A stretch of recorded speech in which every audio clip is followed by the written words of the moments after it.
I'm Mike Allen with Politico's Turn the Table with Christiane Amanpour, about to make her debut as the anchor of This Week. Congratulations and welcome to Washington. Thank you so much, Mike. Good to be here. Now, Washington this week was consumed with the WikiLeaks leak. Yep. I wonder what the most important thing you think we've learned from that massive posting. Well, there are many things. As you can imagine, as a journalist, obviously all journalists were interested, and rightly so, in seeing all this data spewed out. I think it was interesting that WikiLeaks didn't just put it on their website, that they did go strategically to various news organizations, and that gave them more exposure, if you like, but it also helped to corral and to try to see exactly what all this data was about. It didn't break a huge amount of news, but I think what it's done is raised a lot of questions. And certainly talking to officials here, beyond the news value of what was released, what does it mean on the ground? And I think many people, including just recently the president of Afghanistan, have expressed what are real concerns, and that is, how does this affect those people, ordinary people, tribes people, people who are on the ground in places like Afghanistan and before that in Iraq, who are putting their lives on the line to help the United States and the NATO allies to try to do something in their countries. And the truth of the matter is that progress won't come to Iraq or to Afghanistan, and right now Afghanistan, without the people being on side and without the people being ready to challenge and stand up to the Taliban. And I think one of the areas of concern is what this does to those people who put their lives on the line.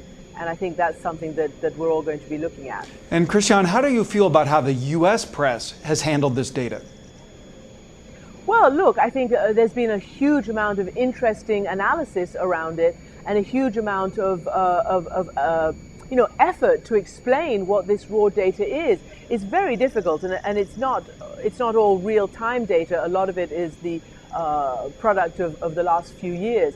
But for me as a foreign correspondent primarily, I look at what does it mean for, where does Pakistan stand in all of this? What have we really learned about what Pakistan is really doing in the fight against terrorism, in the effort to close down the safe havens in Pakistan for the Taliban and Al-Qaeda, and what all of that means? Is it still hedging its bets? How do we really know what all that is about? And I think those are still legitimate questions today.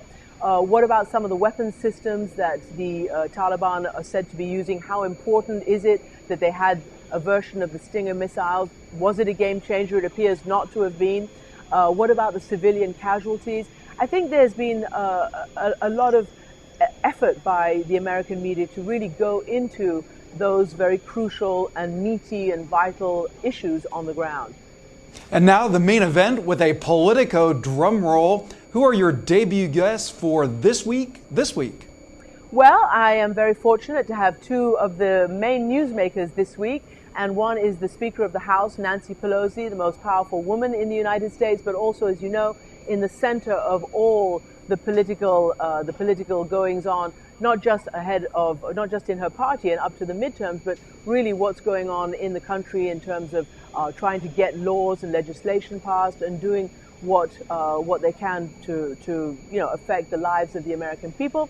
And with all the stories that have come out this week, not just the vote on Afghanistan, the ethics trial of Congressman Rangel, and all of those issues we're going to be talking about. And then we're very lucky to have also the Secretary of Defense, Robert Gates. Again, we'll be talking about WikiLeaks, but also about the strategy and about where does the war in Afghanistan go from here, and how can they really make a substantial difference in progress there, given that deadline of transition, they say, but a deadline that's being looked at very, very closely and with a great deal of fear on the ground in the region. Well, this has been fascinating. Thank you very much for making time. Welcome to Washington. Congratulations and have fun. Thank you very much. Thank you, ma'am.